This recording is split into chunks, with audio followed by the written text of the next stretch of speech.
Don't judge me. I just wish you knew. That's just like you. I miss you as I need you.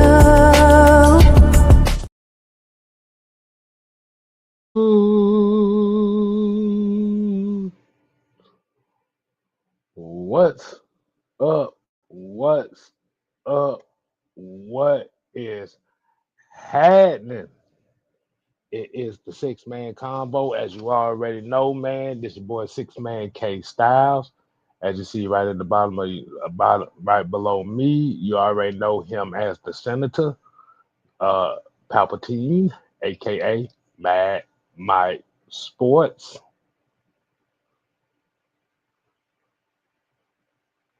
And like you said, we got a good conversation going on with you this evening.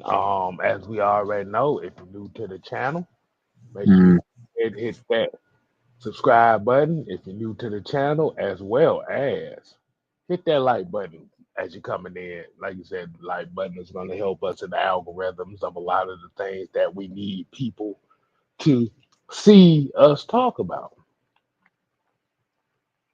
So, what's going on, Mike?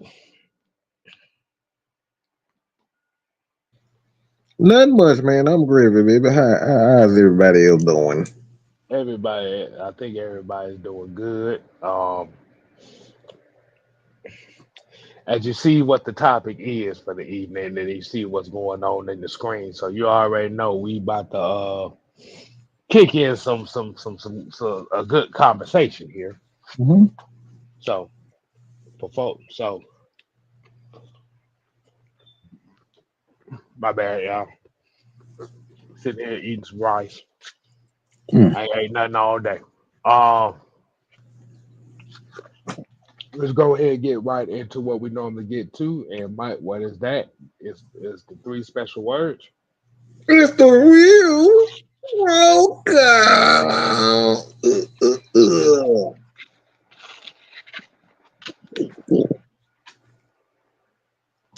Roll call, baby.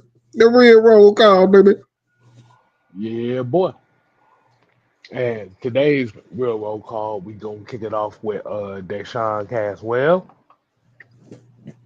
We got A137 Sauce, aka one of the family. We got Auntie Pam in the building. She's definitely one of the family. We got Sonia, one of my favorite ladies. Dre Murphy. We got King Quest, his crazy ass. We got Southside. Oh man, and we got 16 people in here already. So let's go ahead and get right into it, Mike. Mike, how are you doing this evening, man?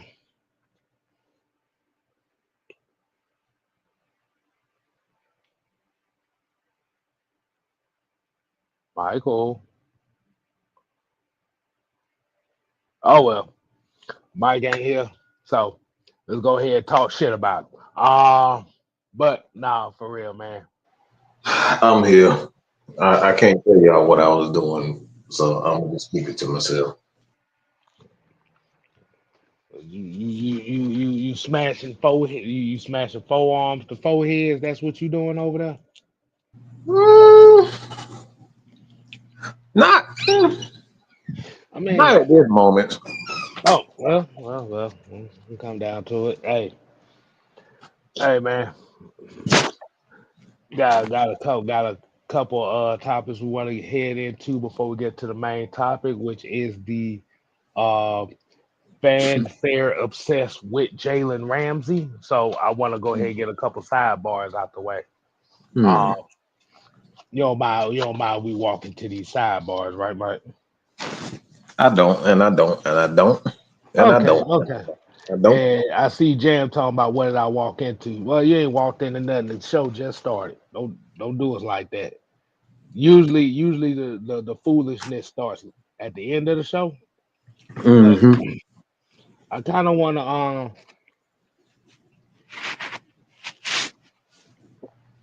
give a shout out to somebody, if you don't mind.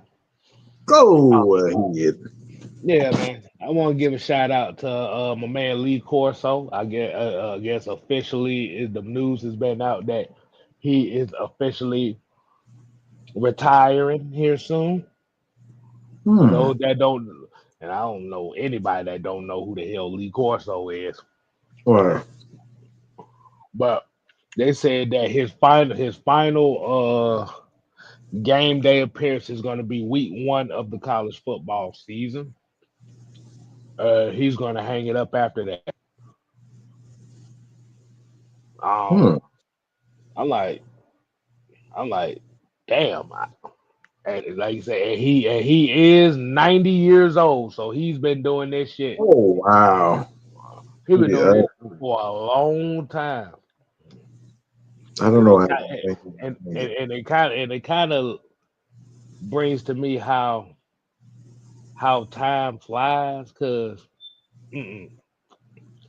I didn't think it would fly like that. Mm-mm.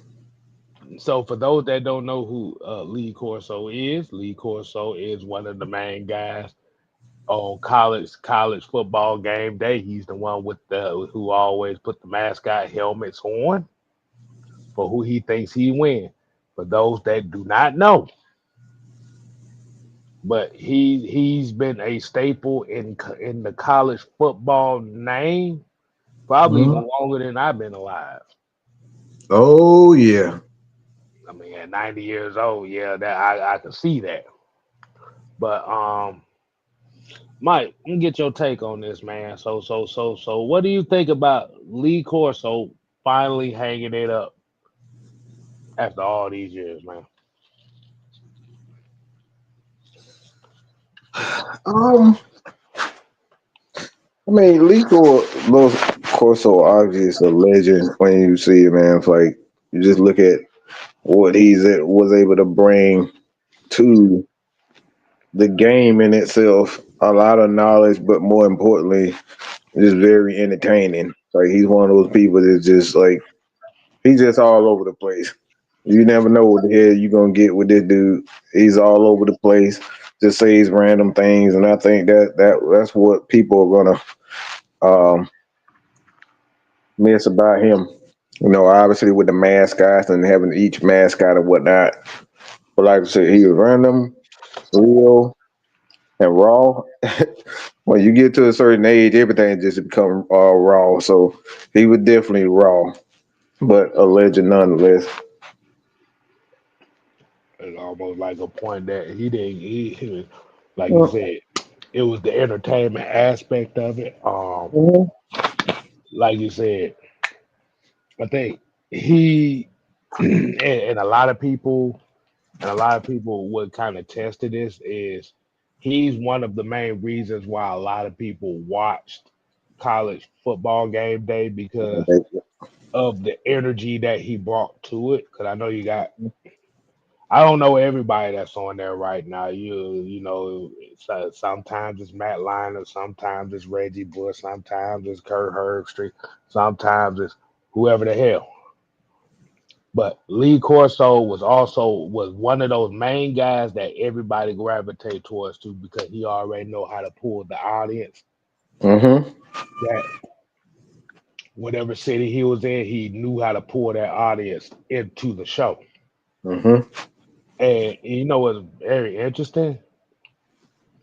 That's who Pat McAfee actually is tailored his commentary after. If you Mm-hmm. really look at it, Mm-hmm. but let's see. Uh, he said no more mascot head picks. We don't know. We don't. Mm. We don't know how they're gonna play that out. But like you said, if he's retiring, like I said, man, it's good that he was able to live to the point to where he could retire on his own will. Mm-hmm. Uh, hey, man, well deserved. That's all I gotta say on that.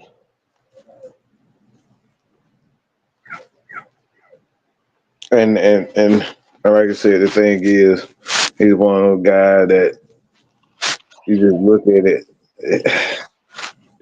Everybody has their own little. They have their own little thing. Like with him, like for me, like a lot of people. I don't say a lot of people, but it was a few people saying he just become too much of a sideshow. But I don't see it that way. I think it's like as a personality in entertainment, you got to be um, known for something. That's what he was known for. You got Chuck, TNT, Charles Barkley. He known for saying dumb stuff. You know what I'm saying? Just saying stupid stuff and being extremely blunt. Shaquille O'Neal is the big goofy one. Kenny the one with the knees and always running towards the board. You know what I'm saying? And Ernie he's the wisecrack. You know what I'm saying? He'll sit up here and call you a name and you didn't even realize he did his own job. Like Ernie is that dude. So like that's the thing with Lee Corso, man. He made a lot of commentators, kind of step their entertainment game up. Because you look, like you said, you look at um Pat McAfee, like he's very energetic, loud, in your face. Right.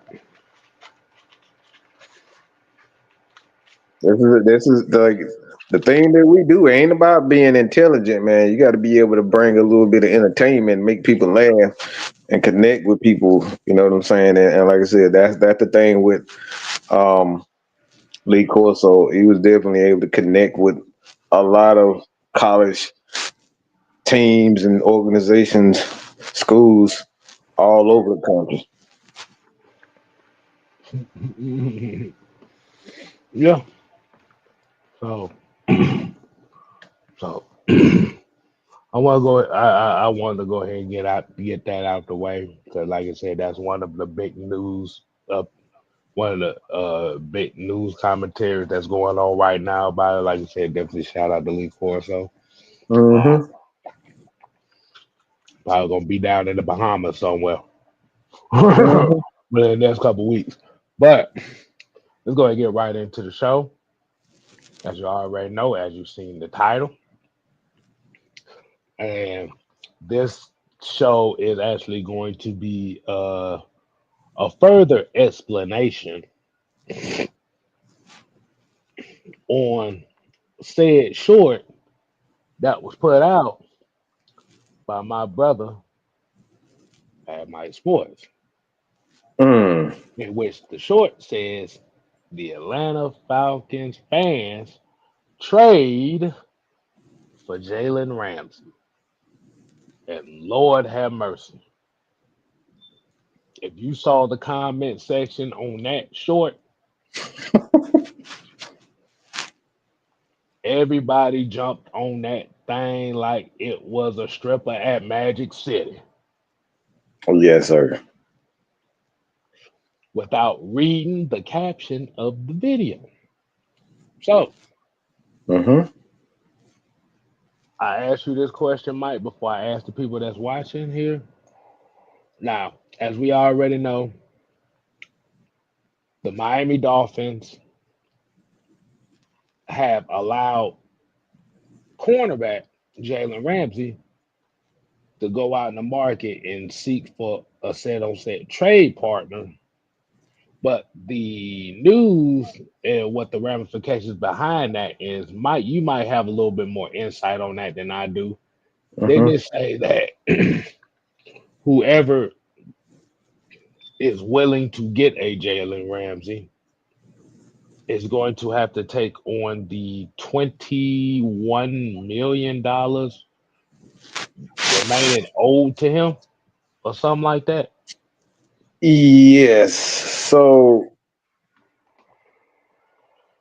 The so I want to get the money. Uh, right. You tell me. You tell No, me. no, All right. hold on, I'm just. Mike. You know you're doing it wrong. Yeah, Mike. You know you remember what we talked about before the show. You know you got to sing the song to this. How do you want it? How does it you gotta do it. You How gotta do do you it. feel? Yeah, you gotta How do sing. you want it? You gotta sing the whole song. How do you Oh wow. feel? Uh, in the cash. How do you want it? How do How do you you feel? Jalen feel? Ramsey's on the market, and you know that you want him for real. God damn And it. you gotta see that part. And the part everybody be doing their TikToks to. You gotta Uh, feel with your ass. oh no. Oh no. Oh no. Y'all made me hate that part of it. I'm talking about you grown ass men made me. I see grown ass man shaking their Right. behind. I'm about to say Falcon fans got their ass out for this one, boy. They got their Oh ass my out. gosh. But Mike go ahead, blew up Mike. my lunch break. What the hell? What the hell? What that supposed to mean? What? Mike blew up my lunch break. Basically, what it sounds like to me is when you did the short and it said Falcons fans trade for Jalen Ramsey. Oh man.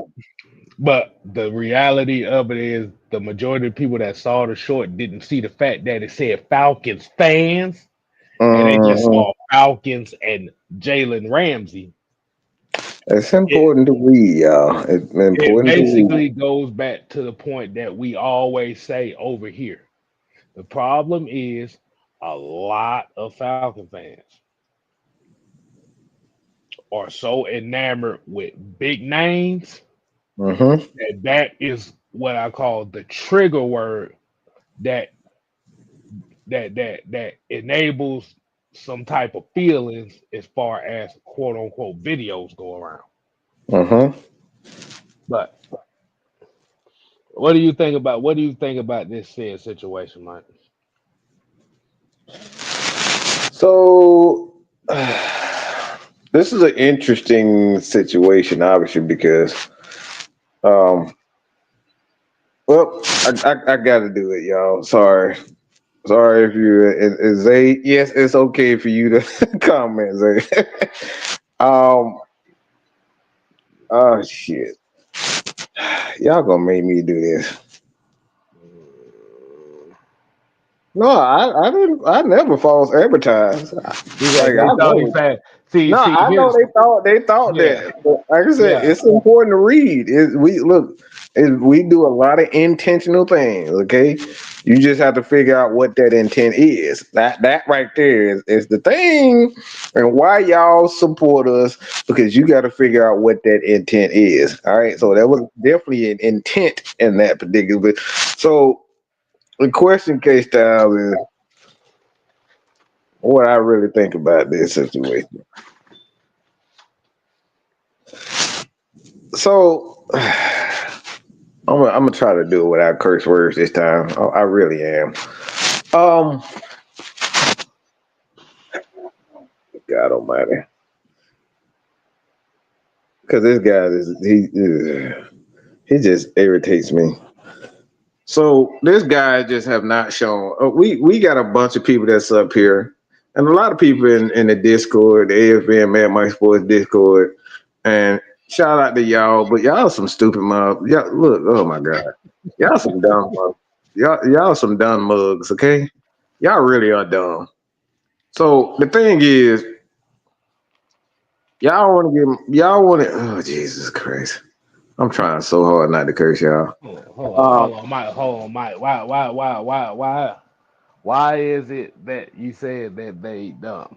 What's the premise behind it? it's because these damn PF y'all trying to get this man props for PFF numbers. Who in the hell evaluates a damn quarterback with PFF numbers? We talking about PFF. Poof, be gone, bitch. All right, that's like I tried. Okay, that's what the fuck that shit stands for. Poof, It be says gone. proof be gone. That bullshit. That's what that shit is. Who the hell looks at PFF numbers and say I'm gonna hire my coach because he got good PFF numbers? I'm gonna sign this guy because he had a 99 in PFF grade, and the motherfucker paid 3 snaps. Okay, this is what these people do. And I don't bash people for believing in what they believe in, but some of the shit you believe in is fucking stupid. It ain't no way around it. It's okay to get excited about dumb shit, okay? Because guess what, motherfucker, I like watching movies with dinosaurs. Okay, I know I'll never see a dinosaur. I know. Outside of Komodo dragon, I'll never see I will never ever see a dinosaur. I get it. We like dumb shit. Okay. Look. I know I'm never gonna meet Harry Potter. I know I'm never gonna meet him. Okay. It's okay to believe in dumb shit. It really is okay. But you guys to know the shit that you saying about Raheem and some dumb shit is because that shit ain't nothing but make believe. Okay, that shit is Harry Potter. This bullshit ain't nothing but look. It's Jurassic Park. That's what the hell this is. Raheem Morris ain't nothing but Jurassic Park. He's a damn myth. Oh shit! Wait a minute. But when you say Jurassic Park, now would you say is he one of the Velociraptors? Is he the T Rex, or is he He a one of the motherfucker with damn a big ass ears. or is he You a know, brontosaurus? he one with the motherfucking big ass ears. Like it's dinosaurs, they can see everybody in big ass ears. He's They a can fly with it. Stegosaurus. Yeah, He's yeah, yeah. Stegosaurus. That's what he is. That's what Raheem is. Ain't he ain't developed. Name one person that man undeveloped. um, uh, And I'm not uh, talking about somebody who absolutely, oh, God, Raheem taught me something. Everybody sit up here talking about he taught him something. What the hell you teach him? Oh man, he don't taught me stuff. I heard that bull crap that Ramsey said, man, he don't taught me something that nobody else taught me. What is it?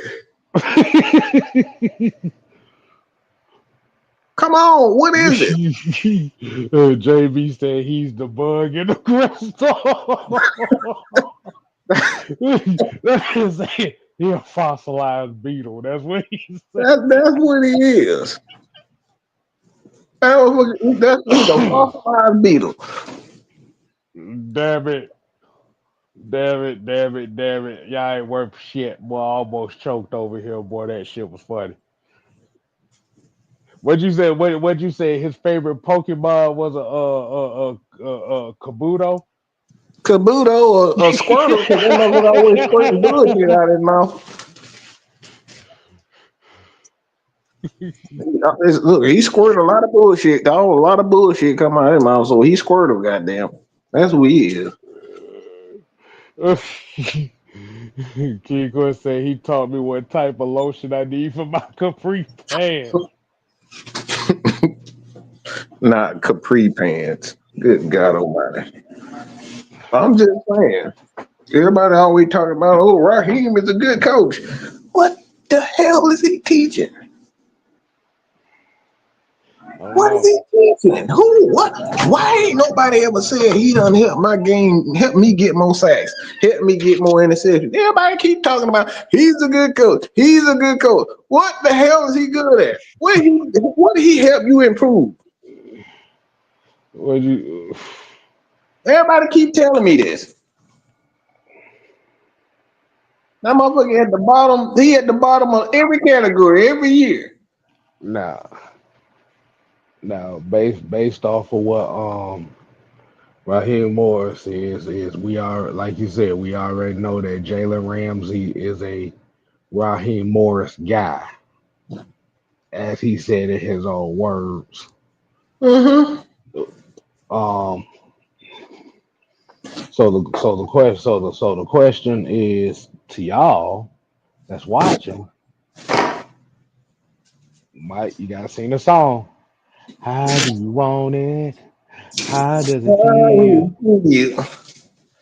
Uh, How do you want it? Yeah. How does it feel? who like you said, since y'all want to be Heather Hunter, How bad? I'm gonna ask the people that's watching right now. How bad do you want Jalen Ramsey as an Atlanta Falcon for 2025? I want to Mm-hmm. get some. I want to get some answers in here. How bad do you want Jalen Ramsey? But this almost sounds like a softcore porn answer. How bad do you want that nigga? It damn dude, it sure damn does. Good God Almighty. Mother Raheem taught me how to he taught me how to throw people under the bus. That's what he did. Yeah, everybody keep every player that you ever talk to him, man. I like Rob, man. He connects well with the players. I don't give a damn about what he connect with, and I like him. And he told me this. Why ain't nobody ever said what he taught them? Nobody ever said that. Mm, Nobody. And mm. can't nobody tell me what he does well. And definitely shout out to as well as we got Utah Sports in the building, and we got Cuz Okari in the building. Got Cuzzo in here, and we got our brother Jew in here. Yes, sir. What's up, Cub? But how like you said, how bad do y'all want Jalen Ramsey? This sound like some pimping shit. How bad do you want it? Look, Look, how yeah, you want look. Y'all didn't notice y'all ain't noticed the second part of you, it? the left side of the damn screen. You don't see who that is, Uh-uh. right? Uh-uh. Uh-uh. They don't. They don't. They don't.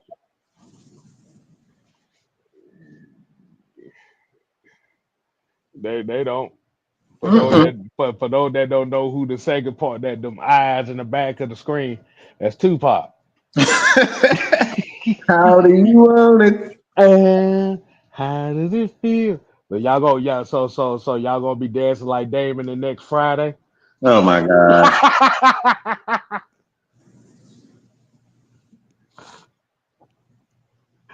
So the Oh question, God. so the question is, if the Atlanta Falcons were willing to make this move that the Atlanta Falcon fans are desperately asking for, Mike, I want to ask you this question: what are the pros and cons or the Falcons if they make this move? Well, I go with the cons first. You look at the cons of this situation. I don't think it's a good situation for the guys in the secondary because one thing you've become accustomed to is guys being in a certain spot. So it's going to shift where guys are going to be lined up. And if they're not lined up in their usual place, especially corners, man, corners are very um, temperamental, to be honest. Like if you keep moving them around and you're not giving them, consistency,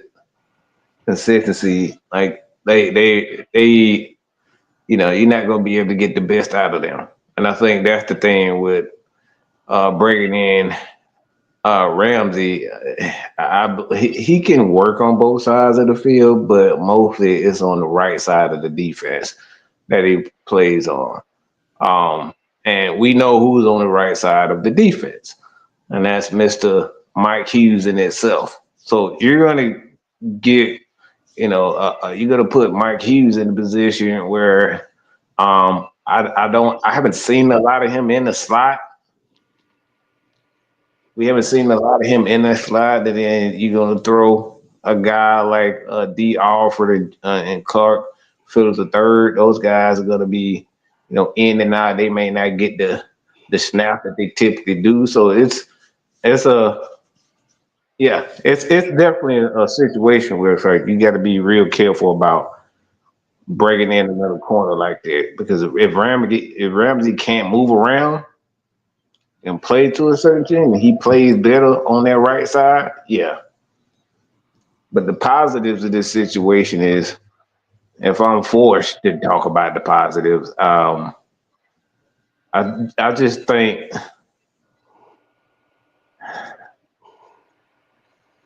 Well, can I add this right quick before you finish your thought? yeah. Well, I know somebody said in the chat, but well, according to Mr. Asante Samuel Sr., he said that Jalen Ramsey will benefit more if he moves to the safety position.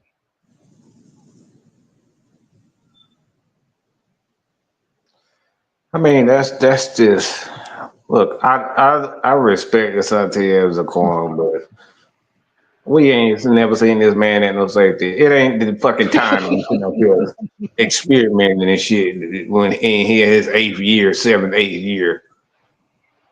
Like that's stupid as hell, Mr. Asante Samuel. Like this man been in the league almost a damn decade, and you up here talking about, oh, buddy, let's go to the Falcons. We're gonna turn you into a safety.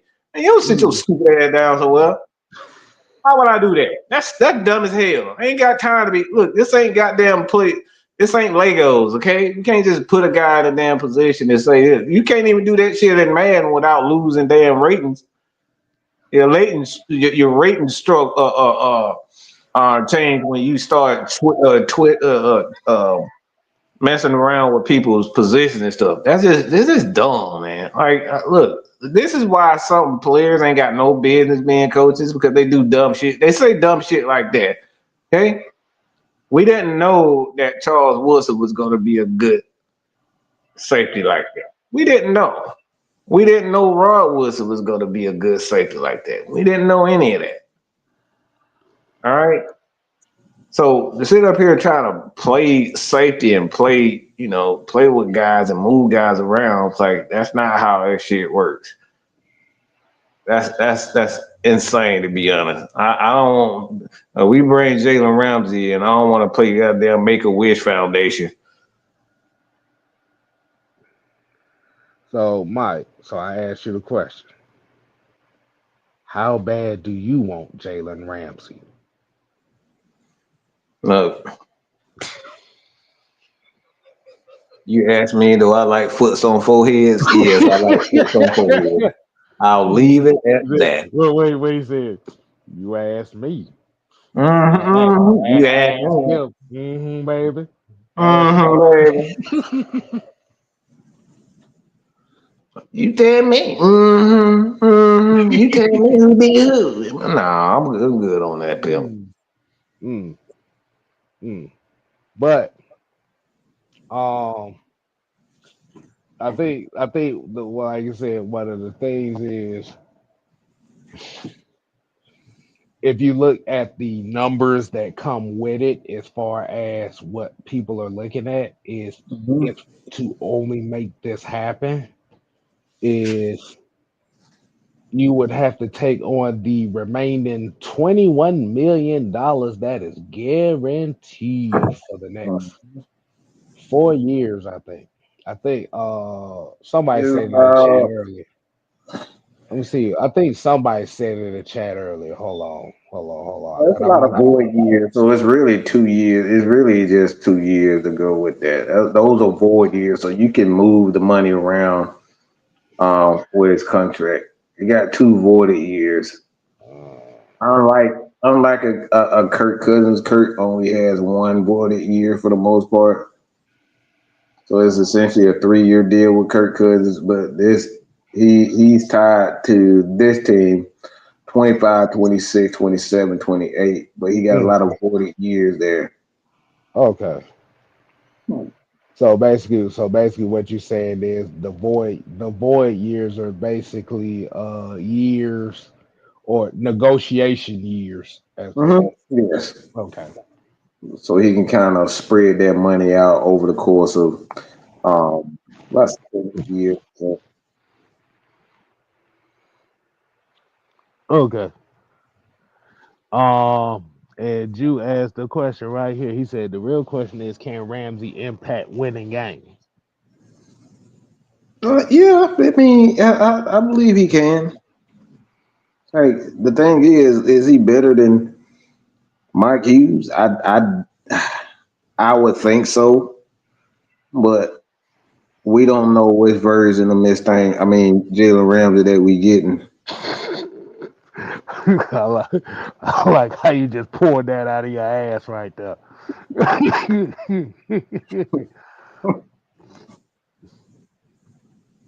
um, but that's one of the biggest issues that I will say that will come down to this quote unquote possibility that a lot of the Falcon fan base is kind of looking at this situation. Not saying that everybody wants this to happen, but Right. this is a quote unquote scenario that we are trying to debunk here as to why it could be a good thing and also why it's a bad thing. Because think about it like this: if Terry Fontenot pulled this move for the sake of Raheem Morris, because we've already heard on record that Jalen Ramsey he considers himself a Raheem Morris guy. Mm-hmm. The question now is if you pull this move off, who is out of here? Because the thing about it is, you're going to have to negotiate some type of buyouts, trades, and cuts and stuff to make room for him and that 21 million guaranteed over the next few years. So, Mike, here's a question for you that comes with it. If the Atlanta Falcons pull this move, who could you see being on the way out to make room for said move? Raheem Morris. That's on the field, nigga. Like, you gotta be specific. Yeah, Well, that's on the field. I'm gonna say this. I think the guy that's gonna be impacted obviously is Clark Phillips. Because if you just look at Raheem don't like young players. He can sit up here and try to pretend like he does, but he don't like young players. He's the thing about Raheem that frustrates me. He doesn't even try to play these young guys. Mm, He doesn't even try. Like we had like 3, 4 rookies and a lot of young guys. Just like as much as Grady Jarrett, and he's earned the right, but to sit up here and play Grady Jarrett as many snaps that he played this year is absolutely idiotic. Because you know he wasn't the same player. You saw the physical aspect. Yeah, you saw flashes of him, getting after the quarterback, flashes of athleticism, but he wasn't the same player. And he kept getting blown up in the run game. And if you haven't seen Jude video on, why the Falcons should draft Kenneth Grant is because of that, the run game. If you look at this Atlanta Falcon team and you just look at the move that they made this offseason via the defensive line, it told you that Grady Jarrett was a problem. mm, He was a problem. mm. Why do I say this? Oh, I know this gonna look. I know people probably looking at me right now saying, "Mike, what are you talking about? Grady Jarrett was a problem." Absolutely, he was. Want me to tell you why? Anybody want to know?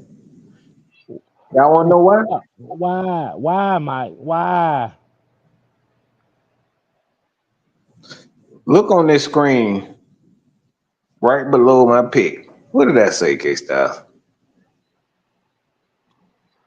David Onyemata. Mm-hmm. David Onyemata. David Onyemata still here and Grady not. Think about that for a second.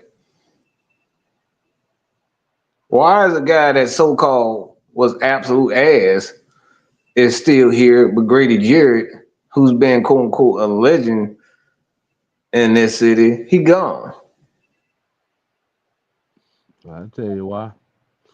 One they cost 8 million, another one cost 20 million. Who the Mm, fuck you think they gonna got? That's the easy thing. Right. That's easy. The thing is, you're not wrong, but that's the easy way to do. Mm. Okay. Because if David Onyemata wasn't good, he wouldn't even be on the roster. Mm. He wouldn't even be on the roster if he wasn't good. Because he's making $8 million. $8 million for a guy that doesn't get any job, doesn't get the job done. That's too much money. That's $8 million to give us what? Less than 4 sacks Mm-hmm. And and then you hardly any pressures. and then you had Grady Jarrett that gave you that same production for 12 million more dollars. Mm-hmm.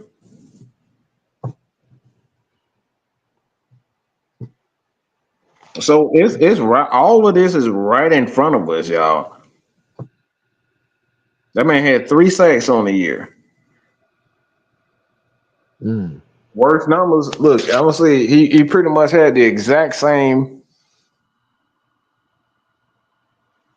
He had the exact same numbers for the most part last year.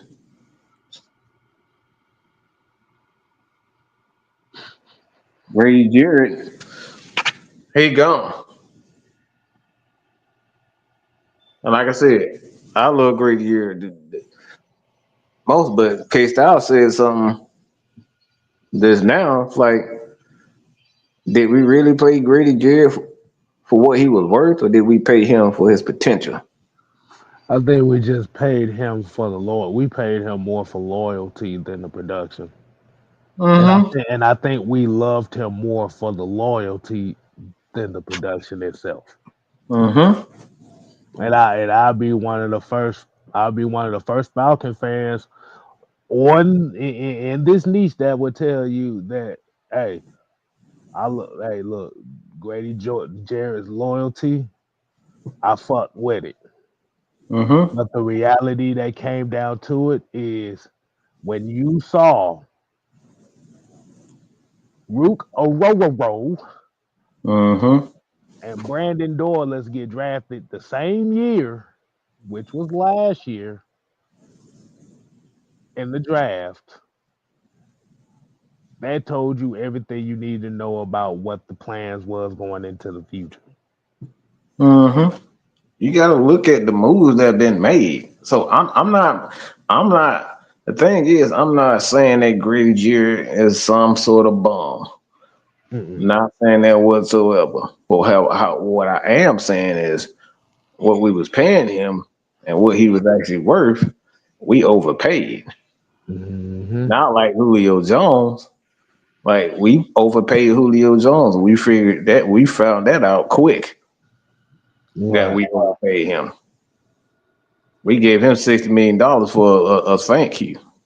That's like my thing is, I like if I'm the Atlanta Falcons, I'm stopping all this thank you paying motherfuckers. Like, look, I give your ass a goddamn a coupon from Great Value or some bullshit. Like, I'm not giving you no $6 million. We'll thank you. I thank you in another spot. Like we giving out contract. We giving out thank you contracts. We gave Devontae Freeman a thank you contract. We gave Robert Alford a thank you contract. We gave guys Marcus like Trufant. Rico Marcus Trufant. too fun. We gave all these guys thank you contracts, and that shit ended up screwing us over. See, So, we need to be giving out fuck your feelings contracts. mhm. That's what y'all seeing a lot more now. It's Yep. more so of fuck your feelings contracts. Now, like you said, like you may look at the 2023 free agency and you look at what they gave for Jesse Bates and what they gave for David Onyemata and stuff like that. See, those guys got okay, we see your potential contracts. Mhm. But as far as dealing with the Falcons and the production, you're gonna get fuck your feelings contracts, Mm-hmm. which means if you ain't doing what you supposed to do, if you want to stay here, you gonna play for below what you think you gonna get. Ask Caleb McGarry. Mm-hmm. Yeah. Caleb, like he giving us everything that we need from him. Hmm. That's a quality contract. We got Jake Matthews. People can say whatever they want about Jake, but Jake give us everything that we want. A guy that's gonna be there down after down, game after game for years. That's his pops. That's the Matthews family. That's Hmm. a wise investment. And it's funny as hell that you say it's a wise investment for the simple fact that your two tackles on the offensive line are top 10 in least pressures allowed for tackles in the NFL. Mm-hmm. Yeah. And it's crazy that Caleb McGarry allowed less pressures than Jake Matthews. Yes, indeed. Now, the pressures that y'all may have saw that Caleb gave up was literally in 3 games, which pertained to TJ Watt. Mm-hmm. One pressure that led to Kirk Cousins getting his bat blown out. Mm-hmm. Well, and the last game of the year against Jadavian Clowney. But outside of that, can you really name any other games that Caleb McGarry has played where he done got his bat blown out as a right tackle consistently the whole game? I think Mm-hmm. not. Right. So it's about wise investments. We got to stop looking at guys' names and seeing like what we getting from them. Right, right. Now, there's a second part to this question, Mike. And like you said, we got 157 people in here. Like I said, everybody go ahead, hit that like button. If you're new to the channel, make sure you go ahead and subscribe. Not only just 6 and K Live, but Atlanta Falcon Nation, Mr. White Network, Two Truth TV, Mr. Tactician, Mad Mike Network. Definitely appreciate that. But the part two to this question is, and Mike, I'm gonna ask you this question. Do you think that Jalen Ramsey is worth sacrificing the 15th overall pick in this year's draft?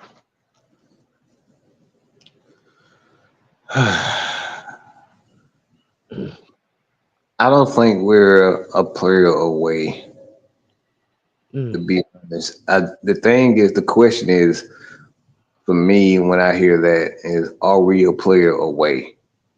Because when you bring in a quality player that's available, that's making, not to say that Jalen Ramsey isn't a quality corner because he still is at this point. He may not be who he used to be, but he's still a quality corner. So for me personally, and I said this about Kirk Cousins, I don't think he was a difference maker when it comes down to paying him $40 million. I'm not paying any quarterback. I've said this time and time again.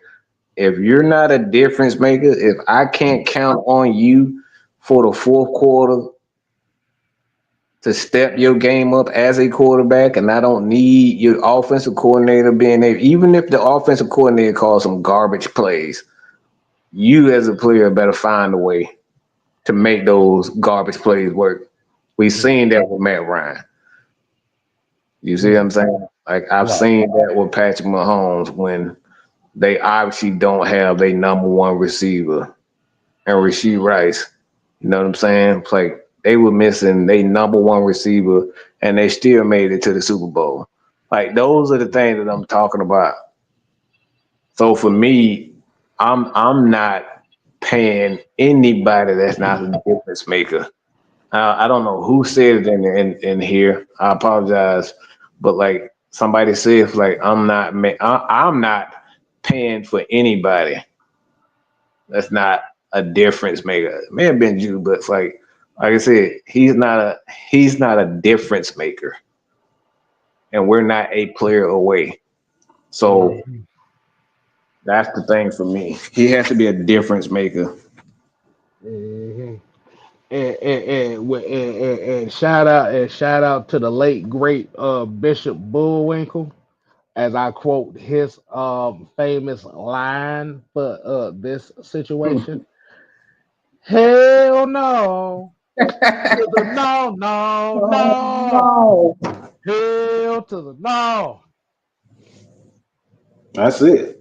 Now, now, like I said, I'm a little different from the average football fan as far as when it comes to big names and the possibilities of having big names on this team. Now, Mm-hmm. as we already know with Jalen Ramsey, he is definitely one of those big names that just came out as far as being a trade candidate. Here's the problem: you just paid AJ Terrell. Mm-hmm. Here's the problem: you just gave Mike Hughes a decent Two sized years in. contract to be an outside number two corner. Mm-hmm. Here's the problem: you drafted Clark Phillips to be a noticeable guy in that secondary. Mm-hmm. Here's the problem: you just re-signed D. Alford, who was a starting nickel for this Falcons team the last couple years. So you have a lot of money that's already generated towards this cornerback room. Mm-hmm. The biggest issue for this Falcons team is not its secondary, but it's in its front seven and its lack of ability to not only stop the run, but to get a consistent pass rush. This is why a lot of Falcons fans looking at this draft as to why the edge rusher, pass rusher position is an important key to draft in this year's draft because, like you said, let's be honest, outside of 2023, this Falcon team barely was putting up 20 sacks a season. Mm-hmm. And the thing about it is yeah, you can have a shot down secondary as far as having a Jalen Ramsey and a AJ Terrell, which is cool. But this goes back to the question we asked a while back ago. Do you trust this defense with a strong secondary with a lot of questions in its front seven? Do you trust Jeff Ulbrich with the questions in the front seven? Do you trust Raheem Morris with the questions in the front seven? Look, I don't trust Raheem to put lotion on his own ass. Okay, he'll probably try to put it on his damn ankle, knowing him. Drew was the first one. He said, "Nope." Nope. That's what I'm saying. Like that's why he's going out and getting all these, trying to bring all these guys he's familiar with. And that's why I say for me, this guy has not shown that he can develop anybody. He brings in a lot of free agents. So basically, what you're saying to me is Raheem Morris is basically Larry Brown. Yeah, you gotta have a team of guys that's already developed Yeah, that he doesn't have to put too much in. They do yeah, it what he want immediately. yeah, because the 2021 season where the Rams won the Super Bowl that year, and I know that's where a lot of the Raheem Morris stands kind of go back to.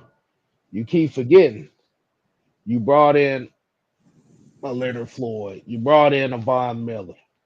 You Veteran. brought in a Eric Weddle. You brought in a Jalen Ramsey. You like you Veteran. said, yeah. And You you brought plug in a few young guys here and there, but like you said, when it comes down to action, we've never seen this dude where he has a team full of young guys. Yeah, let me take that back. We did see him with that, and that was 2015 and 16. And you go back and look at how bad that defense was. We was at the bottom of the league with a bunch of young guys. you just had an experienced offense that put up 33 points a game that season. Mm-hmm.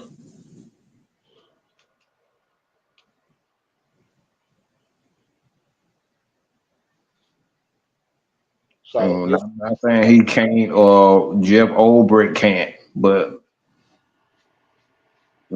I'm not. I'm tired of looking for Harry Potter. Okay, I'm tired of looking for Mr. Postman. I'm tired of looking for all these damn all these fairy tale guys from the Disney Channel. I'm tired of looking for them. It ain't real. what you say, Mr. Telephone Man, quit calling out to my line. When I dial my baby's number, I get a click every time. So every time the Falcons are looking for a sack, they get a click every time. Mhm. But yeah, like I said, this is my opinion on it, and this is my personal opinion on it.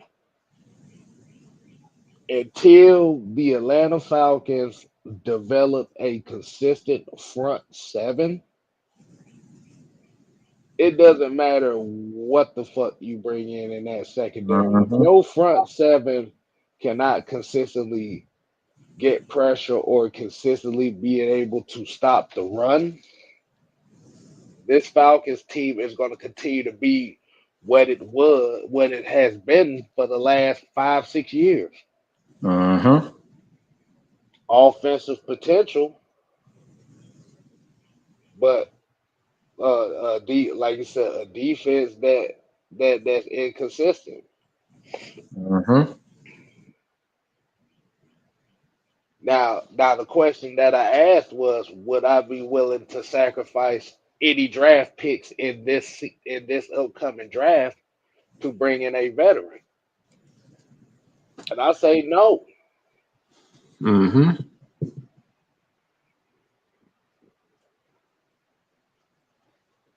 You have to develop your guys. You have to trust in your young guys to take that next step. Because if you don't trust in your guys to take that next step, we going right back to what we complaining about. See, the thing is, we can't talk about, well, the Falcons need a development plan and they need to develop these young guys. But as soon as a big name comes up in free agency, it's fuck them young guys. Let's get the big name. Mhm. No, no. As Falcon fans, we have to get out of this mindset that we need big names. Big names don't mean shit if the whole entire spectrum isn't working well. Mhm. Yeah, you can have AJ Terrell and Jalen Ramsey as your corners 1 and 2, but guess what? You still got to figure out who your free safety is because Jesse Bates has shown to you that he is more effective at strong safety than he is free safety.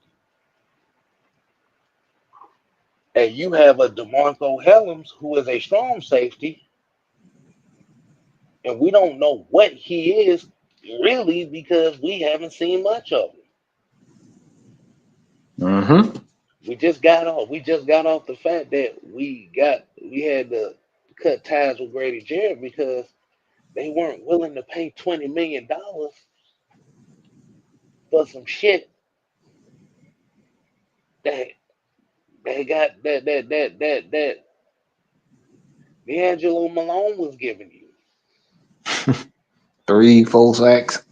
hmm You still have a pass rush problem because you still trying to figure out if Arnold Ebiketie can really be that guy.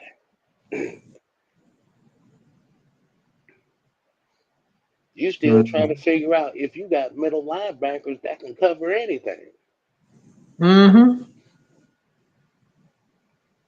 You still trying to find that opposite bookend that can actually be worth a damn. That's why you brought in a Leonard Floyd.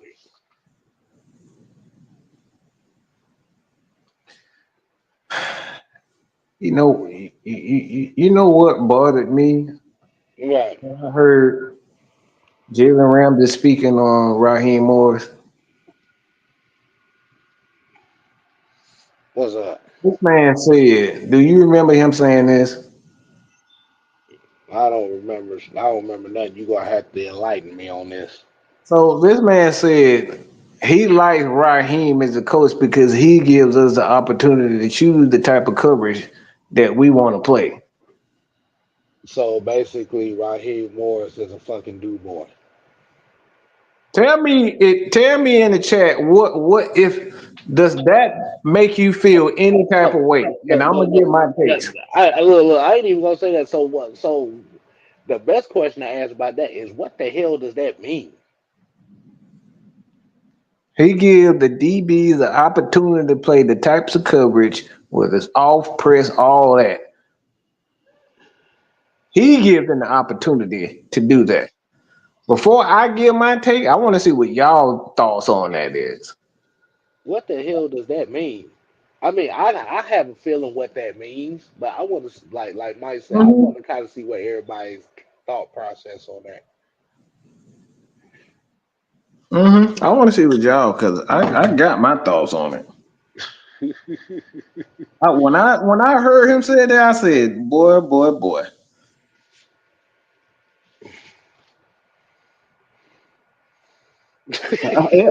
on, no, that's I one. ain't I say got that.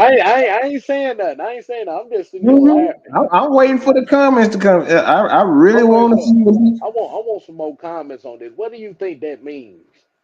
because what like what I'm about to say, it's gonna look that right there comment, it's gonna make sense. Y'all gonna be like, ah. That that shit made my balls itch, nigga. What the fuck?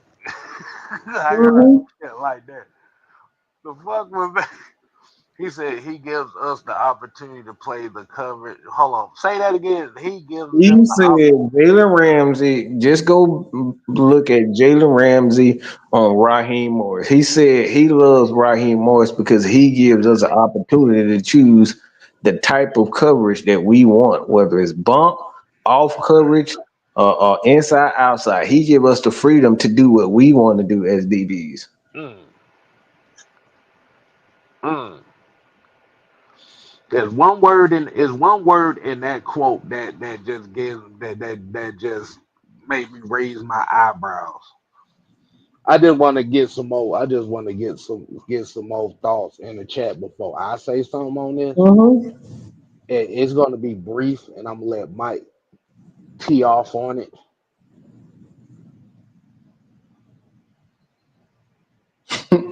Mm, there's not a lot of people really saying anything. Michael said he ain't coaching. Oh, Boo Juice said, where the hell was that last year? Oh, Dre Murphy said he don't know what the freak he is doing. He is a yes man like a Jim Carrey movie. Said said, do what you feel, coaching. Sawyer here says we would never have any direction on the defensive side of the ball. Baby. Mm-hmm. See, that's my see for y'all don't know That's that's my why that they that love the hell that out of Sonya right there. that's my daughter's godmother, y'all. So football runs in the family. So that's my people. That's my people, y'all. But um, when you said that, hold on, you said Jalen Ramsey said that he gives us the opportunity to choose the type of coverages. Hold on, say that one more time, Mike. Say that. The types of coverages that you want to run Okay. as a That, DB. So basically, that means just a bunch of DBs out there freestyling on yeah, how they want. because I was about to say that word choose gives us the opportunity to choose. Just basically, yeah, that's exactly where I was going with it. 'Cause I like that word choose says a lot. And Mike, I'm gonna let you go off on this because I just wanted to put the emphasis on that word choose. So basically, what it sounds like to me is your defenses had the defensive backs had no assignments. Everything was just solely just based off of what the DBs felt. Mm-hmm. Say that last part right there again. Basically, just goes to tell you it's just solely based on how the DBs felt based on what they saw. So what it sounds like is it sounds like the defensive backs were literally they did more film study than the coach itself and said, "Oh, do what you got to do." Mm-hmm. Fred Bus here said that is not a leader. Mm-hmm. Oh, Tay Bro said, hold on, let me get this up here. I don't know gambling like that could get us burned. That right there. Yeah. It really the things you this is why we say just listen to what these players be saying. It'll tell you everything you need to know about these coaches. What So happened? What happened with let me because when I say this, y'all gonna be like, what happened to the motherfucker that got the interception in I forget his name. He got the interception in the Super Bowl against the Seattle Seahawks and the Patriots. What the hell his Malcolm name is? Butler, Malcolm Butler. Malcolm Butler. What happened to him? Oh, that motherfucker got benched in the next Super Bowl. That the he got benched in the Super Bowl against the Eagles. Mm-hmm. Because he wasn't doing what Bill Belichick told him to do, right? Right. So if you're not doing what he tells you to do, and he not doing that, you don't see a problem with that. Let me say this again. He wasn't doing what Bill Belichick told him to do. So basically, what I'm saying, Bill Belichick had a fucking plan. He know what he wanted out of his DBs. You see? You see where I'm going? So, He know so where he was. look, Mike. Look, I got a question. I got a question for. I got a question that I do want to ask, and this just hit me, and it's been burning in my system for a while now. So, you want me to go ahead and ask, or you want to go ahead and Oh, finish? go ahead. So, let me ask y'all a question. In 2021, with that Rams Bengals Super Bowl, when you saw how the Rams defense played, were you confident enough that the Rams was going to win that Super Bowl? And Mike, this is a question for you too. Well, they were playing here now. So let me ask everybody the question. I want to see the answers in the chat. And Jew said nope. I want you to go back to that Rams, that 2021 Rams defensive run to the Super Bowl. Did y'all think that Rams team was even worth a damn to even get to the Super Bowl yet win it?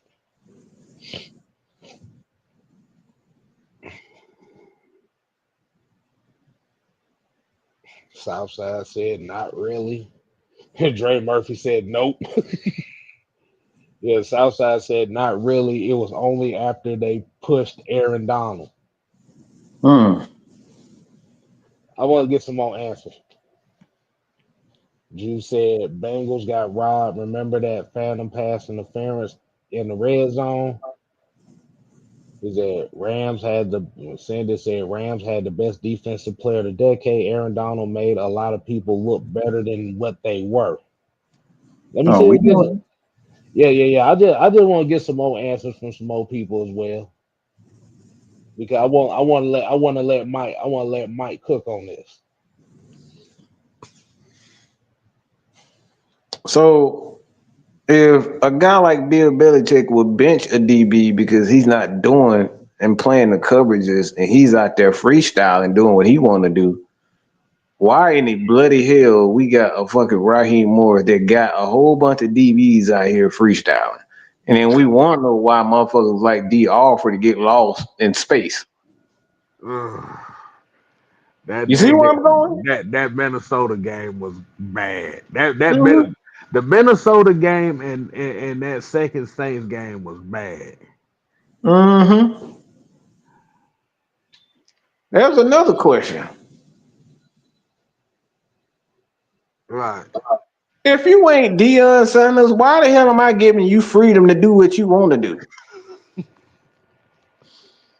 Ain't no cornerback in this league worth me sitting up here saying, all right, you can play whatever coverage you want to do.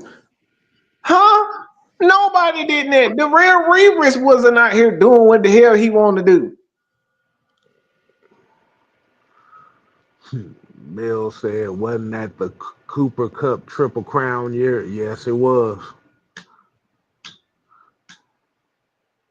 This man got a whole bunch of DBs out here talking about, oh, coach, I want to play off. I want to play this. That's why the fuck this is look, that DBs don't like getting beat deep.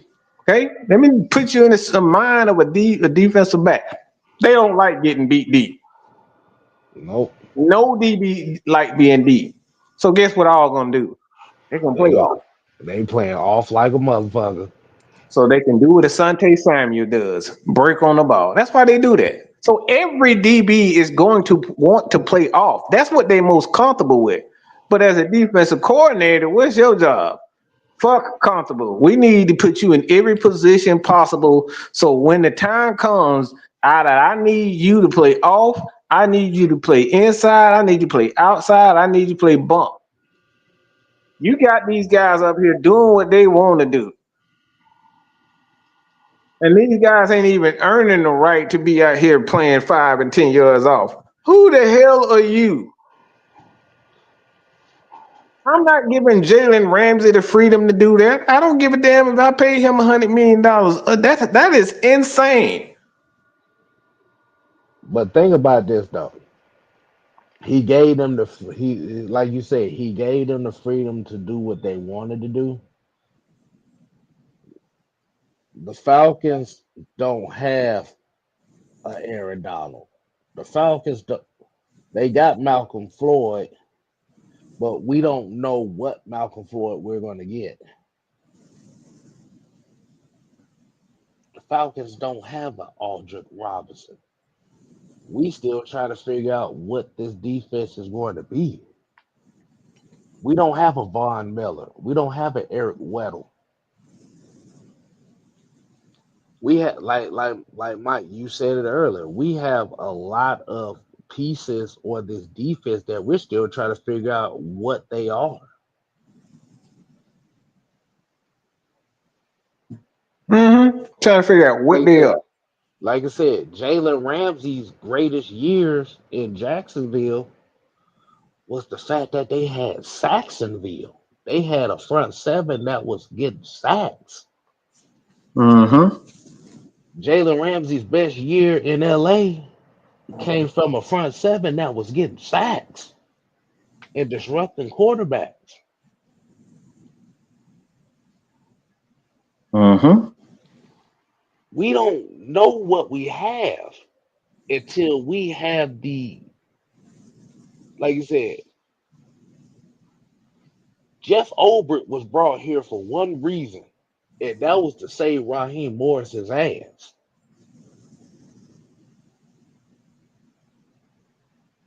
So the problem that comes down with this situation is yes, we could talk about Jalen Ramsey.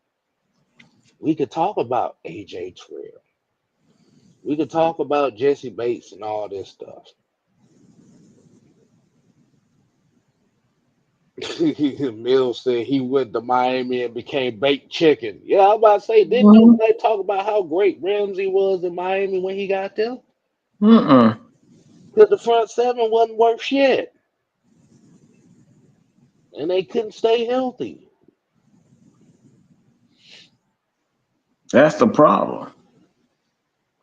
You At sit the up here end, and make these guys, you give these guys the opportunity to do what they want to do, and then when you try to put them in a scheme that fits everybody,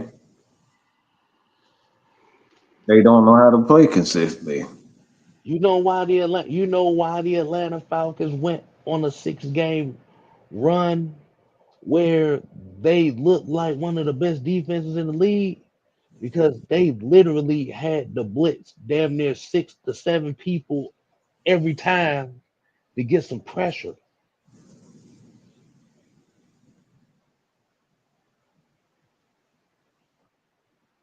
But that right there, Jew, that's the reason why when you look at when players, like you ever see why you this is another question. Why do players like Raheem so much when he don't get no damn results?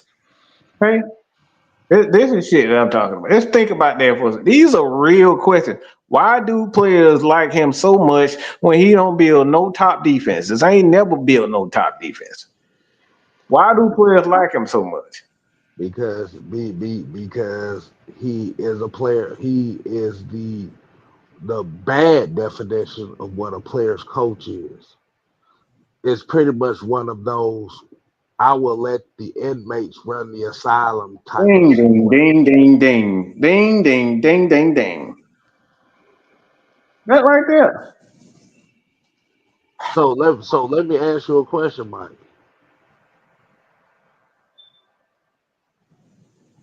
In that 5 6 game stretch where the Atlanta Falcons was averaging 3 to 4 sacks a game, I want to ask you this question, and this is very interesting. That I think we all, as Falcon fans, need to wonder about this. Was this a defensive coordinator problem, or was this the fact that the players took it amongst themselves to say, "Fuck it, we gonna do what we need to do"?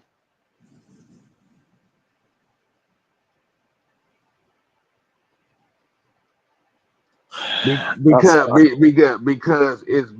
now that I look at it, it's very weird that from weeks 1 through 11, the Falcons defense looked and weeks. I think it was weeks 1 through 11. Okay, so from week 12 to 16, the Falcons defense looked like, oh shit, we got something here. And then week 7, it was it's a 12 simple. through, Look here. Look. Let me say this. yeah. That don't even really matter. Tell you why? Because this is a question for you. What changed at the defensive coordinator position? What changed? Was the same guy still calling the same play? Was the same guy calling plays? Did Raheem at any point grab that board and say, "I'm calling plays now"? Because I'm asking this is because that Jalen Ramsey quote just struck some in my brain where he said That's he had why. That's why I asked that question. Because this is it answers what you saying right now. At what point during the season where we saw Raheem Morris or anybody that's not Jimmy Lake pull that play sheet out and start calling plays. Because from the good and the bad, Jimmy Lake was still calling plays. You see what I'm saying? Mm-hmm. Good and the bad, he was calling plays. Mm-hmm. What changed right there? What changed when you talk about the defense? When you talking about the coaching staff? Mm-hmm. What changed? That's the thing. That's the thing. We don't know. We don't know because if you look at it, go back and look at the game. It was clear. Jimmy Lake started calling his plays, and then guess what, Mister Chicklets, as Warren may say, guess what he did? Everybody, guess what he did? He took right back over. He took credit for that. Mm-hmm. He took credit for it, saying, "Yeah, I've been getting more involved." What the hell you mean you've been getting more involved? What did you do? Like I said, what did you do to change the fortunes of that defense? Mm-hmm. Like you said, we don't know. You didn't say you called more plays. Mm-mm. You didn't say that, like you said, you didn't say anything about you done got in Jimmy Lake's ass about certain plays. Mm-mm. Never said You, anything. He you said, said ah. That's what he did. you got more involved. But like you said, and like you said, in this comment you just said, the players went rogue. I could see that. Because they were getting more aggressive. Because it was Jimmy Lake calling those more aggressive. But we start seeing not Caleb, but Caden Ellis up near the line of scrimmage a lot. We wasn't putting him in damn coverage doing that. That's what got us in there to begin with. Talking about Because he got more involved. What the fuck? What because the heck does that mean? because the reason why I asked that is, why did it wait till week 12 for you to get involved in a defense that didn't look that great? Mm-hmm. Why did it wait from week 12? Why wasn't this pulled out week 1, week 2, week 3, week 4? Early enough to where we're like, okay, yeah, now we understand. Okay, now we understand that the first couple games, okay, they got to get used to each other. Okay, now we see a certain potential with this defense come around week 4, week 5, week 6. We didn't see the full potential of this defense until week 12, week 13. And the Mm-hmm. only difference that they did was the players just got more aggressive. The players Yeah, stopped very giving a aggressive. fuck. Mm-hmm. So the question that needs to be asked is, based off of what Jalen Ramsey said about how Raheem Morris did with their defensive back room, was, did the players, did the coaches make the adjustment, or did the players say, fuck Mm-hmm. it, we gonna do our own thing? Mm-hmm. Because after a while, after they started doing well, they went right back to that same well. Dry Mhm. well. Went right back to playing off. Exactly. And we saw that in the second half of the Washington Commanders game, the Falcons Commanders game. It Mm-hmm. was aggressive, and then third quarter hit, then they started being more passive and shit. Then all of a sudden, the defense started looking like shit again. It was like, what the hell did we just see? Mm-hmm. So, Jew, we just pulled a topic for you to goddamn talk about as well Mm-hmm. as Juan. Did the Atlanta Falcons players on defense finally have enough to where they just said, fuck this shit, we going after it? And that's what led to that 3-4 sack a game streak that they had. Mm-hmm. Yep. Because Because like I said, and you said that when you said that Jalen Ramsey said that Raheem Morris let us choose what type of coverage that we feel comfortable in each situation. Mm-hmm.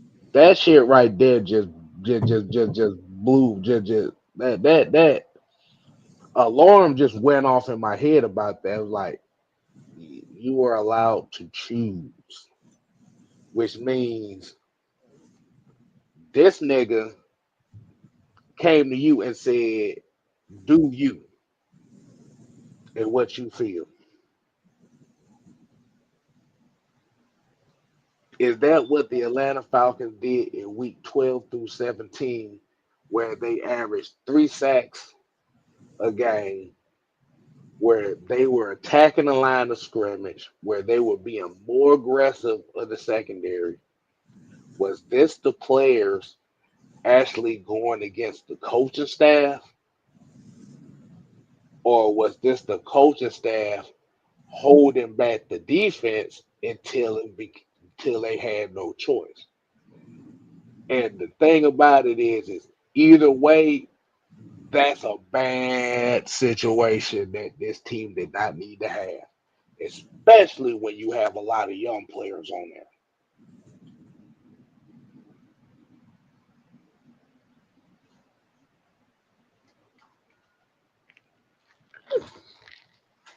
I didn't think we was gonna be talking about that aspect, but like I said, when you said that he said that he like I said, when I heard that phrase, choose what we wanted to run, that shit just hit something in my head like, wait a minute.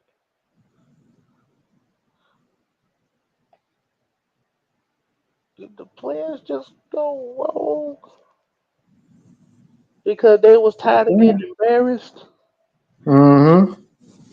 Because he had an issue. He had an issue last year with the Rams defense. Jalen Ramsey did because they was asking him to do what they wanted to do. That's why he ended up getting traded. Hmm.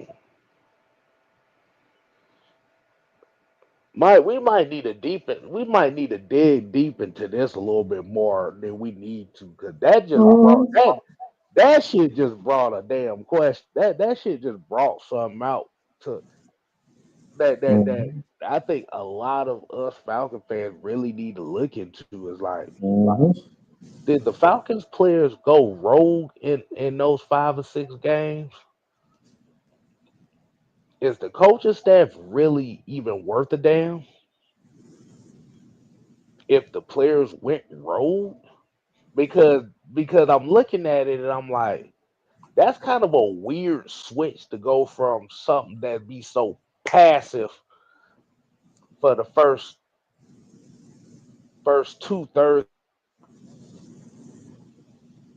of the season, and then all of a sudden, boom, you hit the switch, and now all of a sudden you're fucking aggressive, and you sitting here taking over games just like that.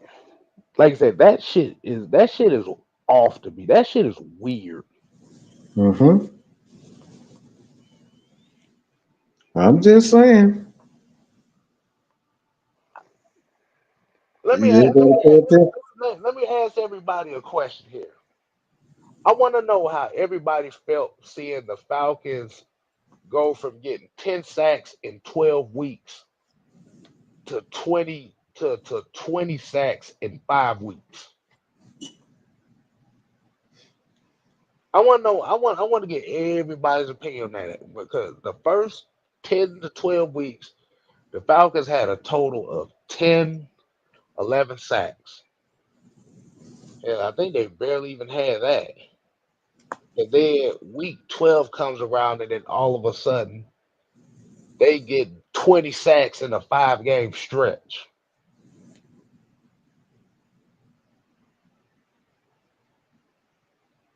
I want to hear everybody's thoughts on this.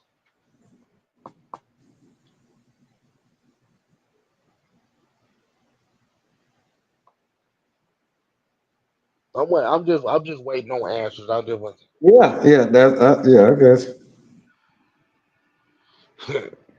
Mill said, in that stretch, he said, about damn time. Mm-hmm. Mhm.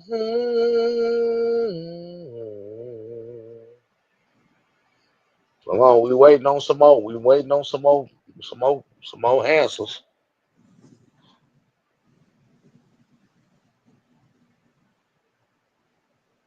Mike, did we just break the Falcon fan base with this? Hey, we might have.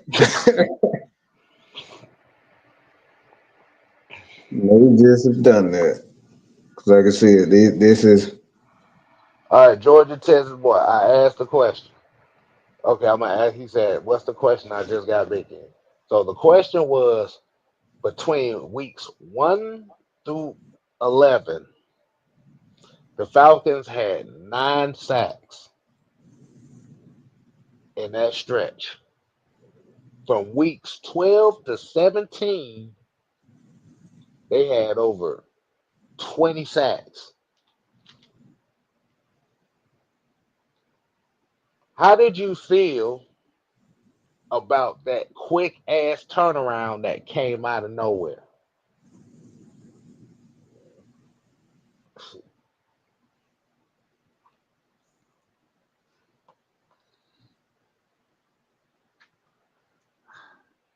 There's not really a lot of answers going around right now because because I don't think people. Yeah. I think a lot of people are trying to process. Okay, what I'm trying to process it right now. George Test Boy said, I was like, where the hell was this at? Mm-hmm. Yeah. That's what I'm talking about. It was like all this So I aggression. got an article, y'all. I Go got ahead. an article from the Rams Wire. Okay. So just take in what I'm about to say, all right, and apply it to the Atlanta Falcons. Right, this is the Rams, and this article was written in 2022. He said during this media session on Friday, Ramsey was asked about Morris and some of the heat he's taking lately. Has always come to Morris' defense and heat praise on the Rams defensive coordinator, but he was especially passionate about this Friday. He went on a 5 minute rant about Raheem Morris and shooting the Raheem Morris. But what I want people to see is this part right here. Hold on, let me get it. Um, so he went on to talk about Raheem Morris, talking about how great he is and whatnot. And like I said, I'll have the if y'all want to see the article, I have that article pinned. In case I'll have the pin at the end of this show.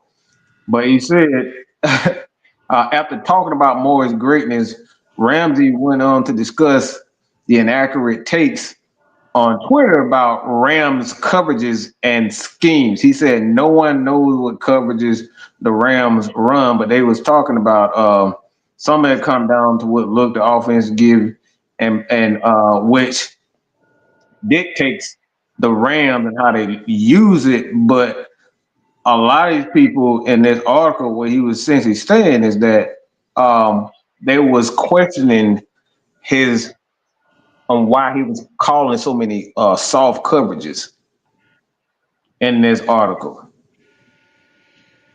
The fans, he said fans are under the impression that the Rams only run soft coverages and run zone. Ramsey compared the Rams defense scheme to building a house. I don't know what the hell that means, but he said if you're building a house, you won't exclusively use the hammer, even if it's your best tool.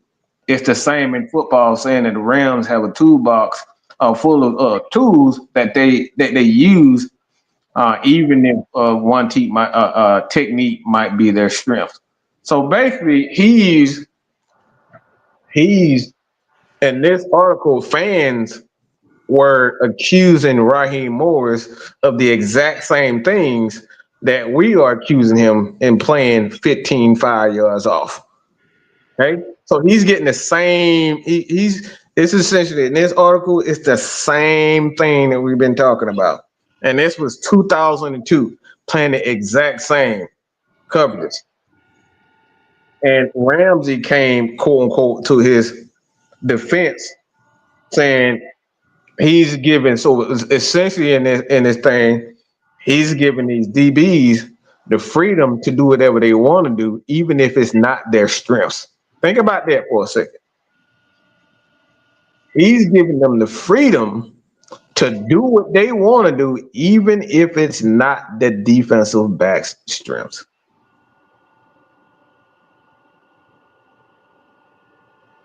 Hmm.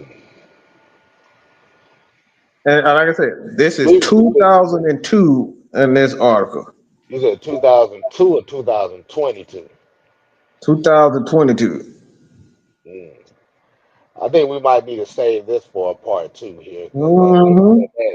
that is a deep dive I, right I, there for your ass right there. And Mike, either you or Juan might want we to back we up. we like to research, y'all. This is why you can't take these players seriously, because a lot of time they only doing it so they can get another check. If it doesn't go well in another place, they're gonna run back home to their best friends and try to get another check. That's all Ramsey doing. Mm. But you see in this So article, he's saying the exact same. He's saying the exact same thing that we saying right now. 2-3 years ago, this article was written in 2022, and he's saying the same thing. They questioning, fans were questioning Raheem playing so many soft coverages, playing zone, because people thought he was running a lot of zone. This is the same thing that we saying right now. This is what we saying right now. We saying the exact same thing. This is why I'm pissed off. This is why I say fuck Raheem and I don't trust him. He's saying the same shit and he's doing the same shit he's always done. It has not changed. You see the same thing. And like I said, what I'll do, I'm gonna put it in my community tab so y'all can read it for yourself. Because I want you guys to see this. I want to see this is Rams.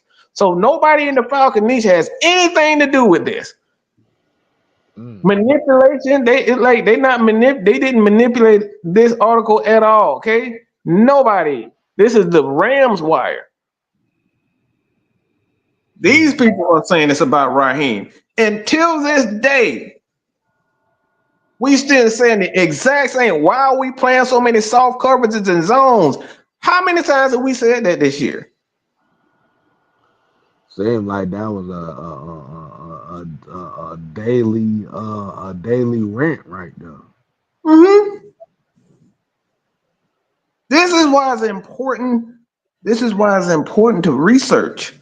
It's important to research because y'all won't be manipulated by this chiclet smiling goofball. And it's He's crazy as playing hell. y'all. It is crazy as hell because the number one word that brought this whole conversation here was choose. Choose is the word that brought this whole conversation right here, because now we have to go back and look at that stretch and look at what was completely different, and we have to look at what the mindset of the players was on the field. Because, like you said, once again, what the fact that he used the particular terms, he allowed us to choose how we choose what we. He allowed us to choose what we wanted to do.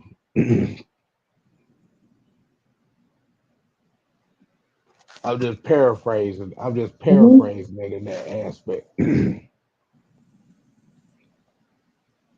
So, are you telling me that the Atlanta Falcons defensive players work better under chaos than structure?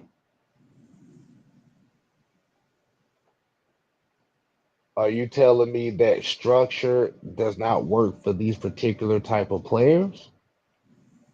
Or is it the guy that's running the asylum doesn't have he doesn't have the moxie to control the players that's under him?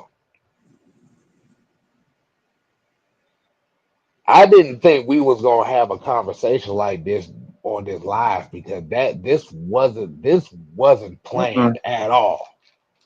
I'm Nope. gonna let y'all know right now. This wasn't planned.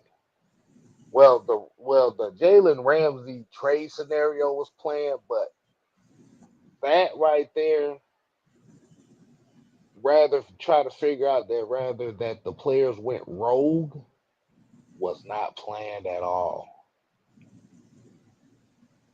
And we're gonna go ahead and get up on out of here. Cause like I said, I think this conversation needs to be blessed and shared by a multitude of platforms, not only just Mad Mike Sports, but of the rest Mm-hmm. of the ASN family, because that is a question that really needs to be asked. Is Raheem Morris really coaching these guys, or is he letting these guys do whatever the fuck they want to do? Mm. And remember, he comes from that Dan Quinn tree in which the the niche was they allowed the players to do whatever the fuck they want to do. The Quinteros, all they got. These guys did what they wanted to do. They practiced when they felt like it. So, man, we're gonna get up on out of here, man. Like I said, hey, make sure you go ahead and keep supporting 6MK Live here,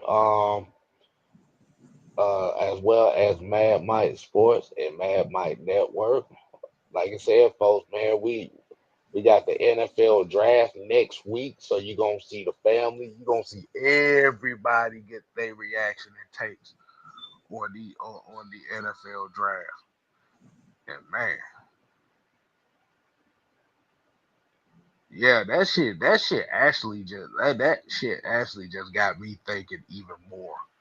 Mm-hmm. I really need to go back and look at at those games and notice something. And that's the homework, and that's what I'm challenging everybody that's watching this show right now. I want y'all to go ahead and give me your thoughts on that flip from week 1 through 10 to week 11 through 17, and what the hell was the difference? Because I have a weird feeling that coaching had nothing to do with this at all. This sounds like this was a player issue that they got sick and tired of being conservative and said, "Fuck you. We Mm-hmm. finna do what we need to do." So Mm-hmm. till next time, people, we ain't here to play. Oh no. Michael said it makes sense now. We here to Mm-hmm. stay. Oh yeah, nigga. We ain't gotta go home. But you got to get the hell out of here. Oh yeah. If my motherfucker find out that these players said fuck the coaches, we gonna play our own shit. Nigga, I'm about to be looking at Raheem and everybody in this organization with the side eye like, you stupid motherfuckers. Literally got these players out here coaching their damn selves. I Mm-hmm. don't, I, you know what? We out here, y'all. Deuces. Mm-hmm. Hey, Put your eyes back in your head. popped out like flavor Pry their eyes open and force them to see the truth. We will skin the sheep and sacrifice the weak. The unholy alliance has arrived.